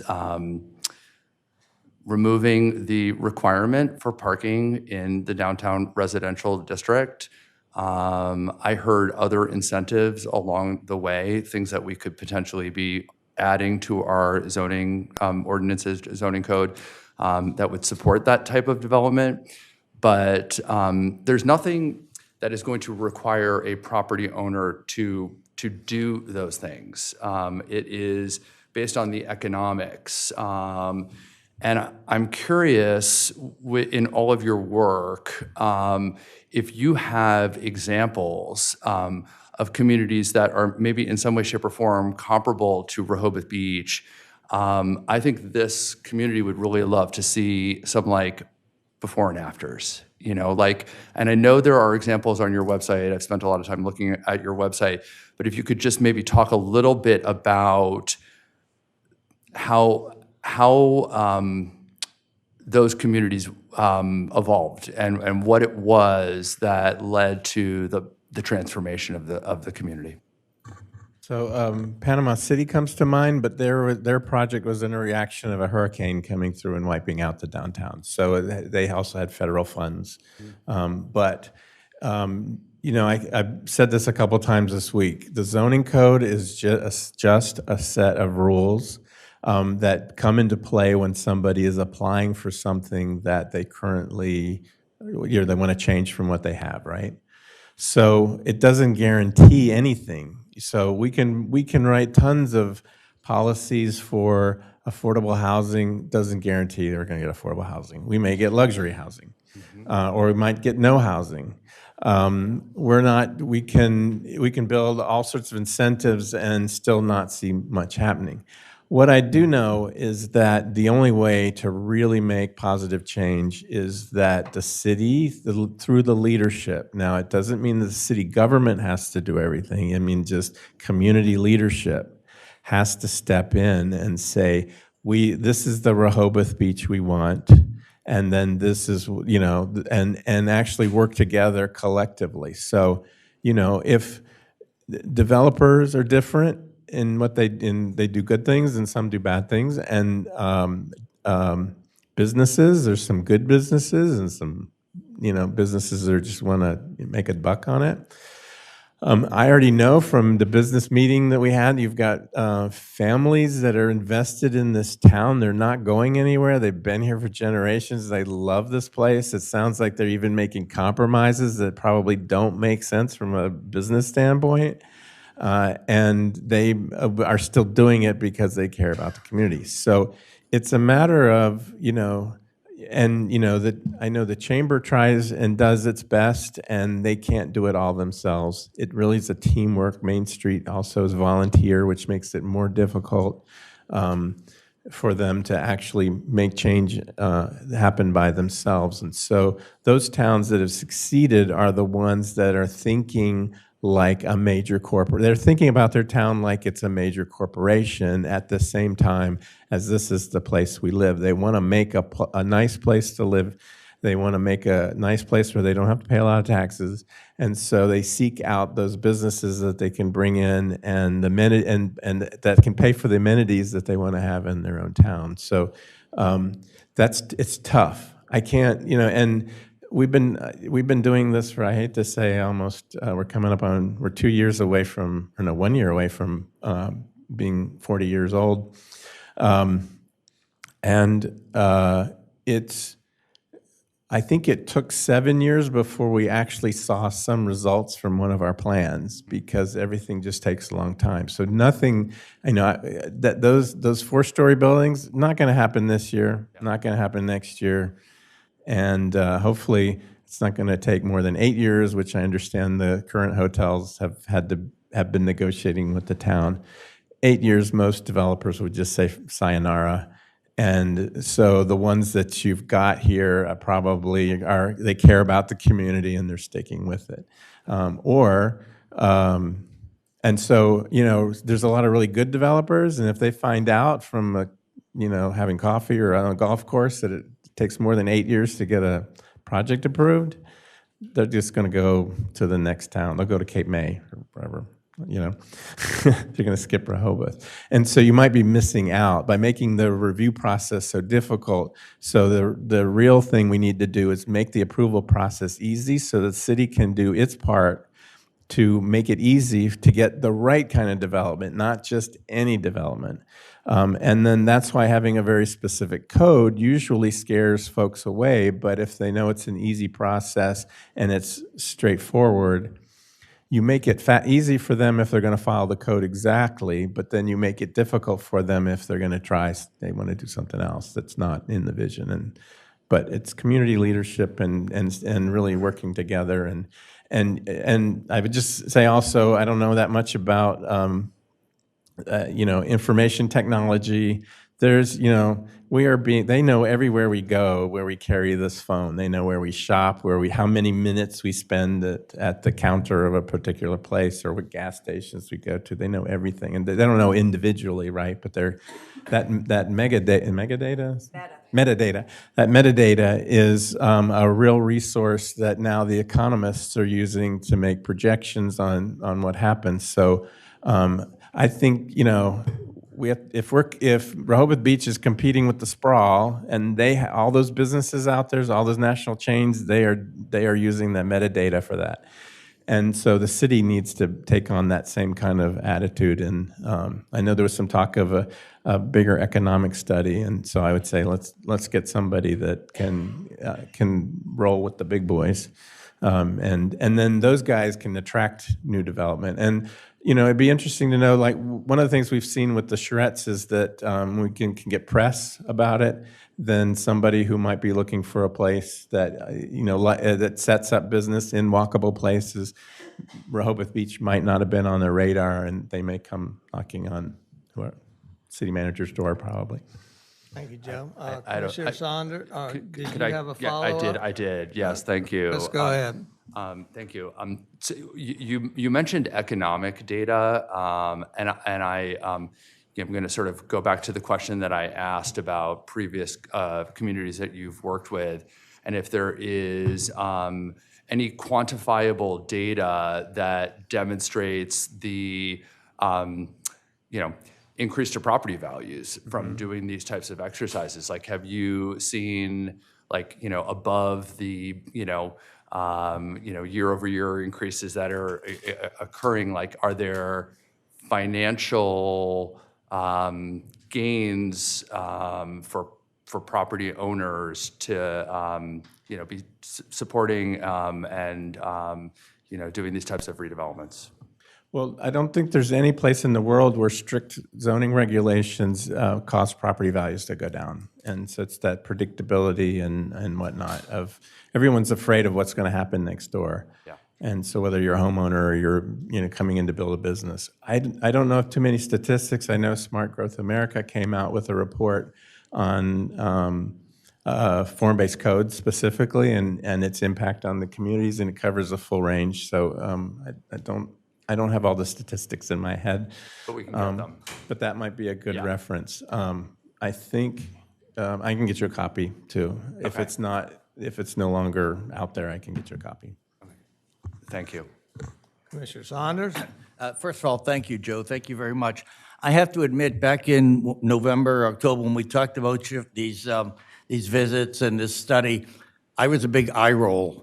I thought, all right, these experts are going to come. They're going to tell us what we already know. And I thought that right up until this week. And now I have to apologize and say, you told us a lot that I didn't know. The charrettes were wonderful. The community's participation, the information that we were able to gain from our neighbors and friends and businesses was tremendous. And I'm only looking forward to seeing what you come up with next. Thank you. Thank you so much. Thank you. Anybody else? Mr. Mayor? Commissioner Good? So yes, because I was cut off by the mayor earlier, my husband and I had planned a trip with our 4 grown children in April, long before, I think, late May, when the July 13th to 16th dates were announced. And it's the sole week of the summer that I'm going to be anywhere but in Rehoboth Beach, full-time. However, I totally agree with you that we have a vibrant community, but I am concerned about the sort of additional regulation and social engineering that some of what you presented involves. And unfortunately, I am seeing a bureaucracy here which has delivered to us crumbling sidewalks on North First Street, for instance, between Baltimore and Rehoboth Avenues. And to me, that should be our priority. We've flown in, 4 consultants from Florida? You've come in with 3 of your colleagues, is that correct? They're all right here. They've been Okay, here all week. and welcome to Rehoboth. I'm glad you've sampled our restaurants, and you are going to take a spin on the bumper cars later today. It sounds like at Funland. I want to look at, I think it's, it is in vogue now to have this wishful thinking about workforce housing, right? But the recent mixed-use development in one case, it happens to be a real estate developer from Chevy Chase, Maryland. He chose to have a penthouse situation, a 2-level above the commercial store. I know the gentleman. And so for the ROI, the return on investment in some of the most expensive land in all of Delaware. So it just doesn't make economic sense to build housing so close to the ocean, to me. So I'll use the example, like my 3 oldest kids are launched, they own property. My youngest is 24 years old, not dissimilar to some of the workforce housing recipients you have in mind. He doesn't live in a nice area of Washington, D.C. He lives in a group house in Manassas Park, Virginia, which at the time was chosen because it was in proximity to a defense contractor for whom he was working. So that's one issue. You did mention this concern about civic buildings, but I feel that we don't need micromanagement of that now because the Rehoboth Beach Patrol was just rebuilt after, I think, the first time since the 1980s. The post office is working toward historic designation, so it's not going to change. City Hall, I think, where the ribbon cutting was in 2017, so it sort of seems like a strange time to worry about our civic buildings. The library concerns me because it has become a de facto homeless shelter, especially in the winter months. There are a number of homeless, and I am very concerned about them, some of whom used to take shelter in the Starbucks once it closed, I believe in October this past winter that has happened. But my main concern is that just going back to economic textbooks from the 1980s or 90s, they often cited the example of Mayor Lindsay of New York, and I think some of the older people here are familiar with what happened to housing values when a lot of the equivalent of lower income housing was put in the midst of some very valuable real estate. I don't think it's unreasonable for a lot of the restaurant workers, like my son who's 24 years old, not to live in Georgetown or Foxhall in D.C. He lives, I don't know, any of you have been to Manassas Park, we've been there twice. It's not where I would want to live. So that's one issue. I also have concerns that, just in general, that we could tweak the height requirement. I do, but I think that's something I have been concerned about ever since the Bellhaven spent hours with the Planning Commission debating whether some nice sort of, not gargoyles, but flourishes they wanted to put on top of their roof would then be, if that were to count in the height requirement, height maximum of 42 feet, it would then reduce the number of rooms. And again, the ROI for them wasn't there. And we have basically driven the Atlantic sands out of town. We're about to drive right. And I totally concur with you on that, because when you force a developer to spend years in front of the Planning Commission, the developer incurs legal fees. The city is paying almost $500 an hour to have the city represented during these interminable meetings. You basically, by the time the developer, there are two factors. The cost of construction rise. They rose precipitously, especially, I think, from 2021 to 2024.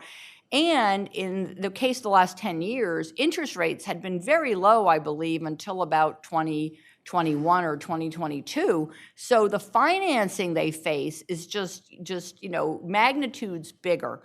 So I do respect that Smart Growth America is attempting to put workforce housing, we do need to increase the housing stock. But in my opinion, my son lives in Manassas Park, and I believe that this effort will depress home values for those of us up here on the board and in the gallery who invested in Rehoboth Beach to feel as though the surrounding development is consistent with our lifestyle. Because I know my 24-year-old and his friends are not necessarily the neighbors some of the homeowners here might want. They have like 6 vehicles in this 6-bedroom house they're renting, which means it spills over onto the street. This is year-round. So I do appreciate what you did, and, I know because it was contracted, but I'm hoping that you could wrap up with some code, suggested code changes, that's fine. And I believe when the project was initially presented, that was emphasized, and we weren't informed, and this I think was wrong. We weren't informed of the amount of travel involved, of the amount of time the consultants would spend in Rehoboth, who are from out of town, rather than doing best practices with our code. I mean, we don't need to have someone from Florida necessarily looking at our code, having seen Funley and having seen these places. And I sure could, that's my only question I have for you, and I'm wrapping it up. How many,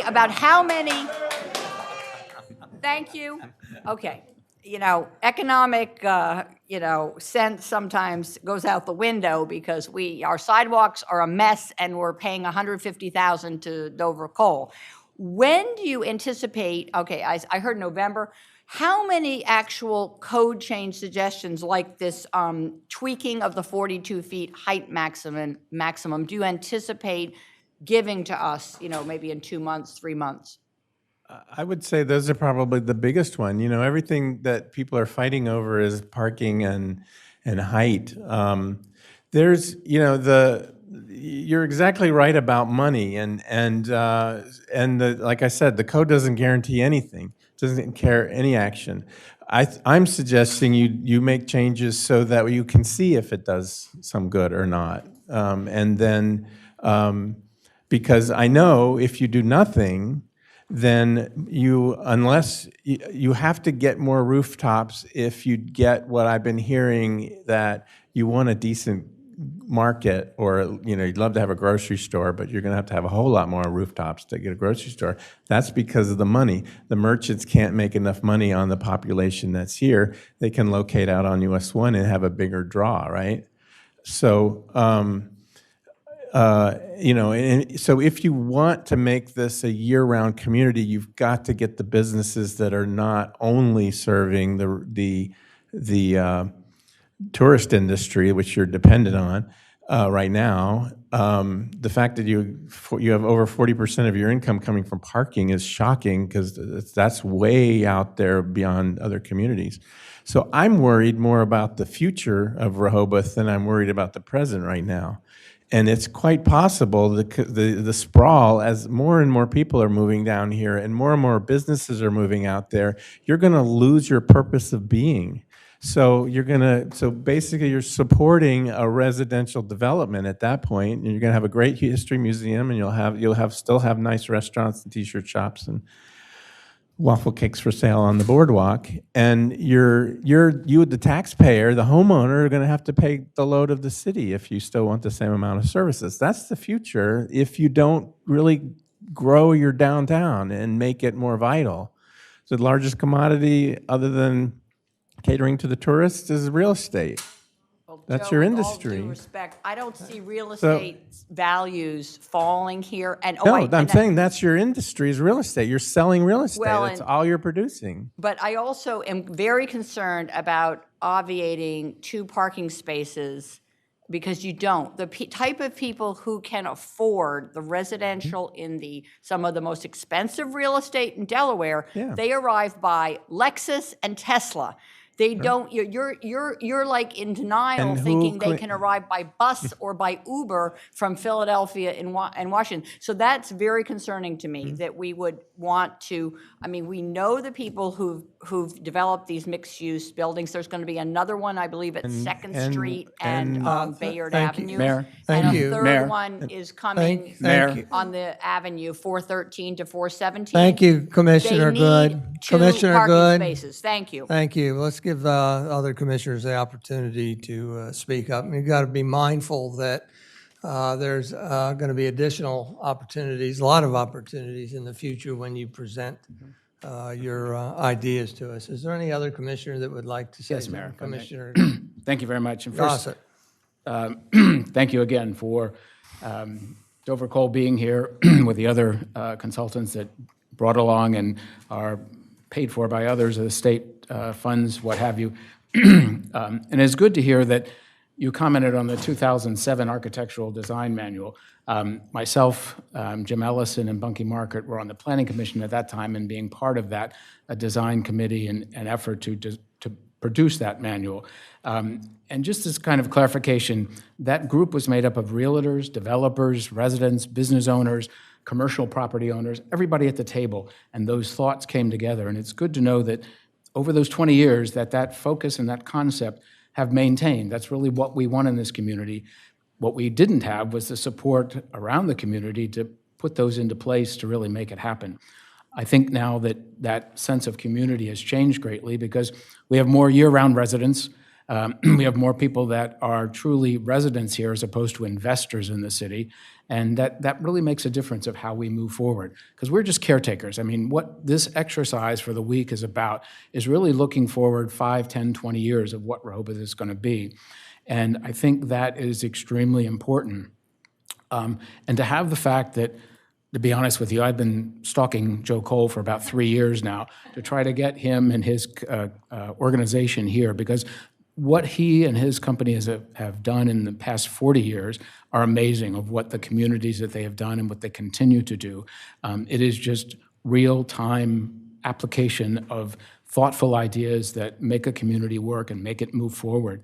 And that's what this charrette and further cooperation among the elected officials and the great staff that we have move these things forward. And we're looking forward to what you bring forward to us in the next months ahead to make those changes. But I just think that just seeing the excitement and the involvement of, over the past 3 and 4 days, of the community, a lot of familiar faces and a lot of new faces. But those ideas come forward, you take them, kind of make the sausage, if you will, and come out with something that we can use and apply and make this not only the great place it is, but continue to be in the greater place it will be in the next 10 to 20 years. But I just want my sincere thanks for that. Thank you. Thank you. And with that, I'd like to go Mr. Mayor, to can I just jump in one more Commissioner, question? Can I? Commissioner Galante. Thank you. So I just want to, I want to make the public aware of what the contract costs are for the Dover Kohl engagement. The city has a contract right now with Dover Kohl for a set of services that is $157,000, okay? That is 0.5% of our overall general fund budget. There are complex challenges that this community is facing, and doing nothing to navigate them is a dereliction of duty. We are hiring outside experts to help us. It is incumbent upon the community to guide that process. That's why I brought up the dynamic of the community being involved and it with being such a robust amount of involvement. But I personally am excited about all of the work that you've done.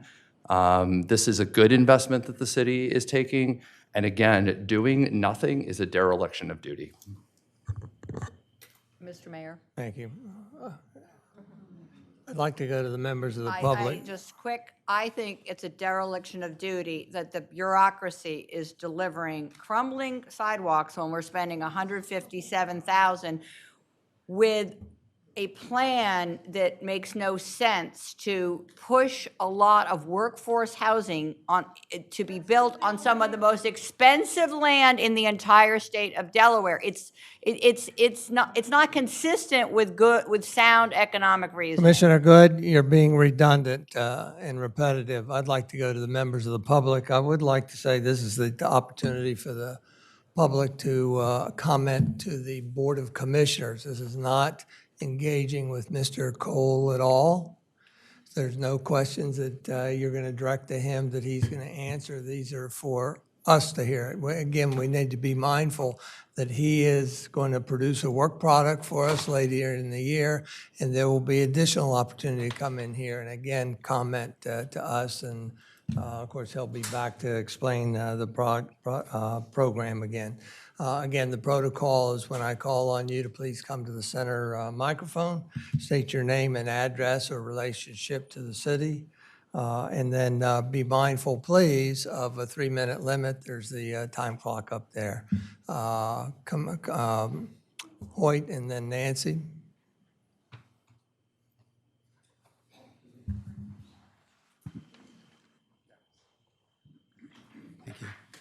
Hoyt Decker, Laurel Street.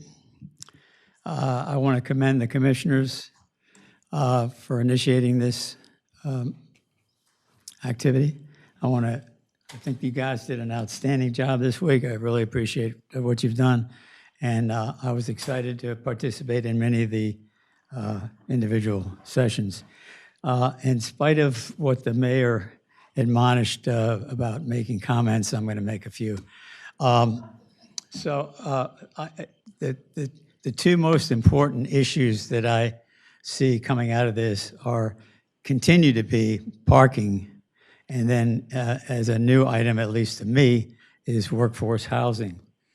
I also want to touch on something that Commissioner Galanti said about the before and after.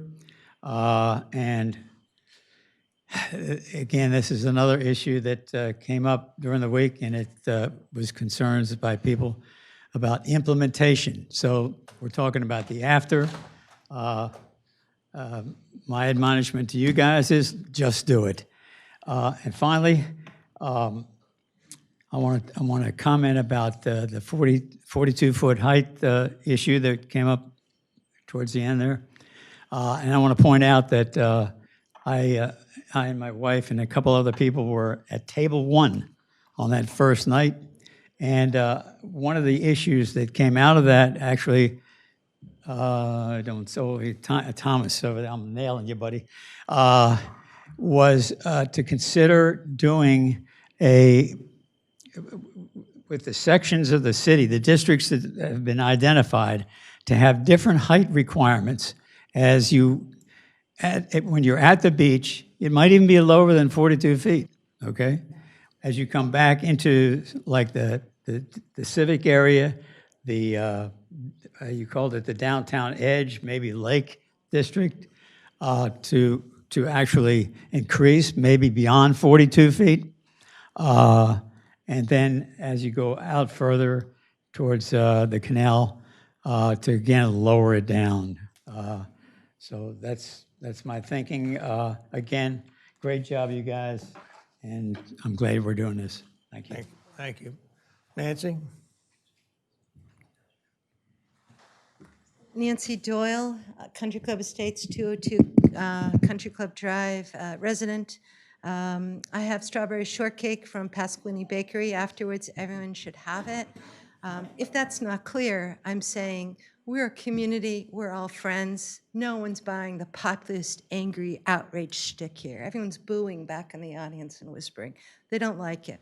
This is a really good example of why that stuff doesn't play with us. We're smarter than that. I walk on these sidewalks. They're not crumbling. Thank you for smoothing them off recently. And this is money very well spent. I don't have to say why. Thank you. Ditto. You saved me time. Ditto, Commissioner Galanti. Let's talk. Depressing property values, popular scare. Look at the picture that we were given about the mixed residential use on Rehoboth Avenue. Isn't that charming? I like the idea of the mean with 42 feet. It's an intriguing idea. I have one technical correction idea for the commissioners to consider.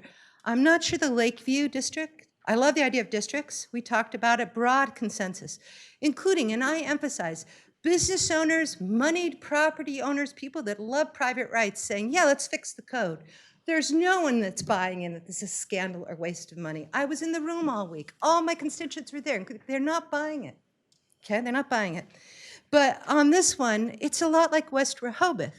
The Lakeview district is sort of what you want for West Rehoboth, but it's not there yet. So I'm not sure if those are separate districts, just the point for the commissioners to consider in evaluating.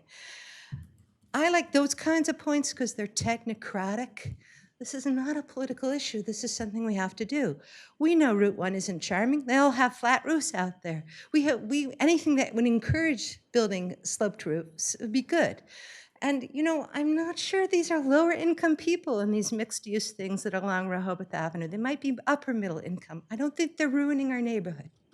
So I think we should have affordable housing too, by the way, and workforce housing. We should have some setbacks for that, but that's for another day. That's not something we fix today with the zoning code. I have limited time, and there's two more things I wanted to say. One, I like the idea of Funland being a sui generis district. There was a lot captured on other ways of using the bandstand area during the week that I thought was lovely. On Baltimore Avenue, we didn't like the ocean block. It was too much like a parking lot, but the second block of Baltimore Avenue was wonderful. The walking tour was great. I can't tell you how many different types of people were buying in and saw the need to make these changes. 2 parking limits for a condo is us saying we don't want condos in the city. But if they're charming, like in that picture, sure we do. I like getting rid of the parking spaces. Thank you guys very much for your time. I was a little like Commissioner Saunders. I was skeptical, but when I went there, I totally, not only did I buy in, but I saw my fellow citizens were all agreeing on this. There's no room for us to build an anger civic division on this. This is a technocratic issue that we have to fix. Thank you. Anybody else? Anybody else? Frank Cooper, come ahead. Frank Cooper, 96 East Lake Drive. I'd like to thank Patrick Gossett. Wait a minute. There. Go ahead. I'd like to thank Patrick Gossett for selecting Dover Kohl and working on that, because when I see the consultants that the city has hired, I look at their websites and see what their product is. And I think the city has done kind of a poor job over the years in selecting consultants. And this time, they did spot on. I looked at their website, I looked at their product, and it was like, they get it. They got it from the beginning. And I have not only sat there and I bristle when they talk about raising height limits and stuff, but I defer to somebody who actually knows more about this than we do. And I've learned a lot from him, from Joseph. And so I'm just very happy with this whole process, and I'm look forward to engaging with them and the rest of the commissioners and moving forward in this future. Thank you. Thank you, Frank. Deb?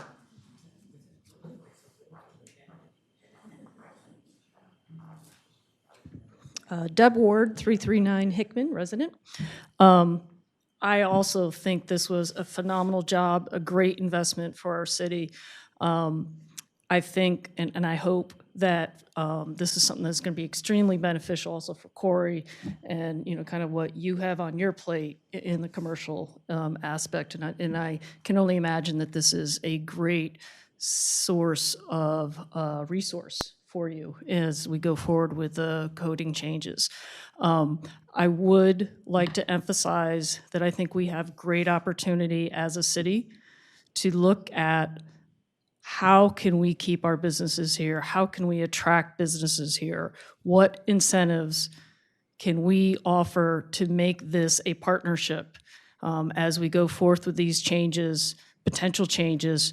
Let's continue, please, to work with our businesses and get their input, because we are bleeding, I believe, when it comes to the businesses that are leaving this town and going out to Highway 1. So I just ask all of you to please continue this open conversation and look for ways that we can really encourage businesses to come into town.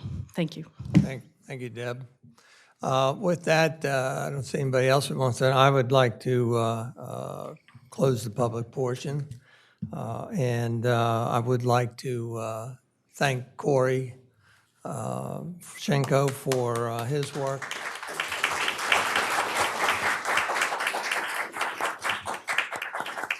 Well, this is not a product or project just by Dover Kohl. It took city staff and others to work on it, as well as members of the public. So again, we thank you for doing that.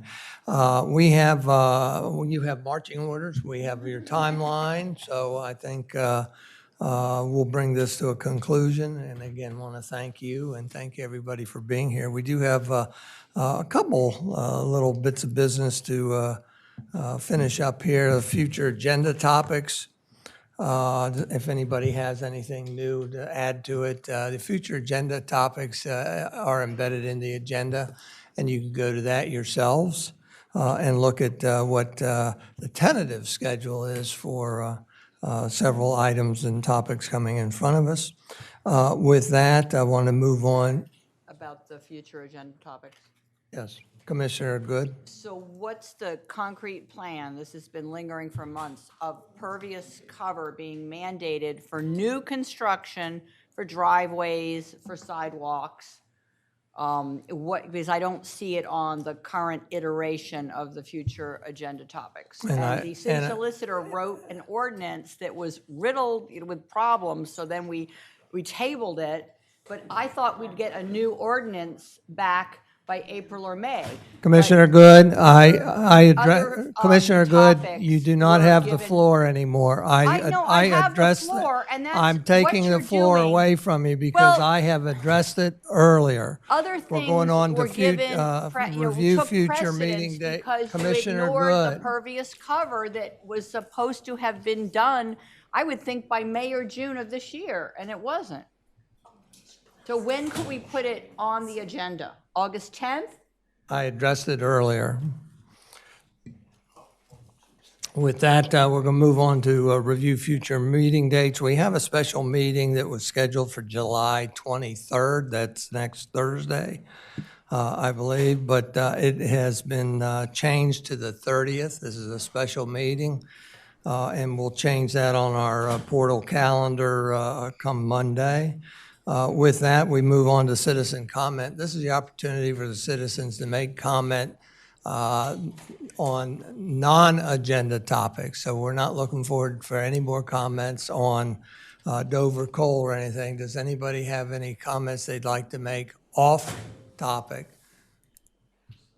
I failed to mention. No, your name. And, Nancy Doyle, Country Club Estates resident. I failed to mention it's from Pasqualini Bakery. It's cold, it's shortcake.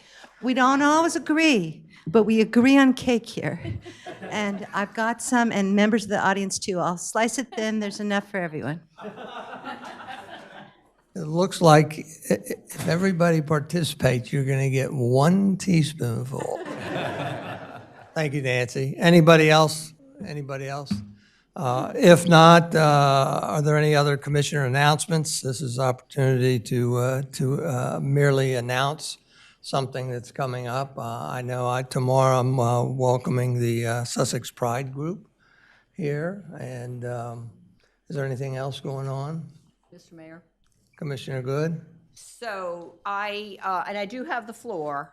It's only today that we're learning that the special meeting for the 23rd is being postponed by a week to the 30th. And I want to put on the record that beginning in late May, I implored the bureaucracy here, the city manager and the city solicitor, to engage with the NAACP, and instead they stonewalled. And stonewalling meaning hiring outside counsel and not arranging a community forum with the NAACP, which I suggest should have taken place Commissioner Good. June 1st or 8th. This is Commissioner back in Good, late you are May. out of order, and with that, I there's am no not out of being order. any You extra are business. This selective in meeting is your what's adjourned out at of order and what's 4:08 not. p.m. Thank you very much.